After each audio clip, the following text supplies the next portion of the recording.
Stake বানানোর জন্য আমি এখানে বড়, বড় গরুর মাংসের টুকরা নিয়েছি। গরুর মাংসের পুরুত্ব ছিল 1/2 ইঞ্চির চেয়ে একটু বেশি। আর তারপর ধুয়ে পরিষ্কার করে মুছে নিয়ে এখন কাঁটা চামচ দিয়ে ২ পিঠই একটু কেচে নিলাম। আর তারপর একটা বোলের মধ্যে নিয়ে নিলাম। আর তারপর পরিমাণ মতন লবণ দিয়ে দিলাম। লবণগুলো হাত দিয়ে এপিঠ-ওপিঠ খুব ভালো করে মাখিয়ে নিলাম। আর এখন গোলমরিচের গুঁড়া দিয়ে দিলাম। সেগুলোও খুব ভালো করে হাত দিয়ে ২ পিঠই মাখিয়ে নিলাম। তারপর স্টেকের মাংসগুলোর উপরে সয়া সস দিয়ে দিলাম। ২ পিঠেই খুব ভালো করে সয়া সস দিলাম।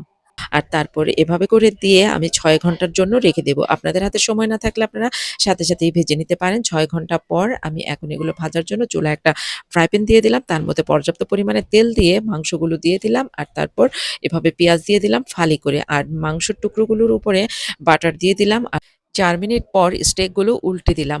আর তারপর এদিকে পেঁয়াজগুলোও একটু উল্টে দিলাম। আর পেঁয়াজগুলো ভাজা হয়ে গেলে পেঁয়াজগুলো তুলে নিলাম। আর তারপর এই পিঠও ৪ মিনিট ভেজে নিলাম। টোটালে সর্বোচ্চ ৮ মিনিট ভেজে নিলাম। এর বেশি ভাজলে মাংসগুলো শক্ত হয়ে যাবে। আর তারপর একটা সার্ভিং প্লেটে তুলে নিয়ে একটু সুন্দর করে সাজিয়ে নিলাম। এখন খাওয়ার জন্য সম্পূর্ণ রেডি বিফ স্টেক।